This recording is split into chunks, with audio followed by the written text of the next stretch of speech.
এই যে শোনো, এবার পিঙ্কি পেঙ্গুইনের গল্প। পিঙ্কি ছিল এক দুষ্টু গোলগাল পেঙ্গুইন। বরফের দেশে থাকত আর বরফের স্লাইডে চড়ে চড়ে খেলত।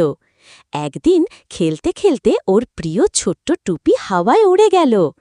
ও মা, আমার টুপিটা! বলে পিঙ্কি ছুটল পেছনে। হঠাৎ হোঁচট খেয়ে পড়ে গেল বরফের গায়ে। শু! উ! একেবারে গড়িয়ে গিয়ে পড়ল বোবো ভাল্লুকের সামনে। বোবো হাসতে হাসতে বলল, কি হলো পিঙ্কি, বরফে স্লাইড না টুপি খোঁজা? পিঙ্কি কানমলা দিয়ে বলল, আমার টুপিটা উড়ে গেল আর আমি ঠিকঠাক খুঁজতে পারছি না। বোবো তখন বলল, চলো আমরা দুজনে মিলে খুঁজে বের করি। তারা একসাথে বরফের ওপর দিয়ে খুঁজতে খুঁজতে এগোতে লাগল, আর এক গাছের নিচে মিলেও গেল সেই ছোট্ট গোলাপি টুপিটা।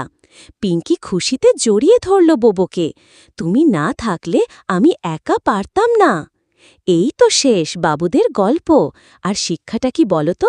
কখনো লজ্জা না পেয়ে সাহায্য চাইলে সমাধান খুব কাছেই থাকে। আরেকটা চাইলে বলো, দাদি ততক্ষণে আরেকটা মজার গল্প ভাবছে।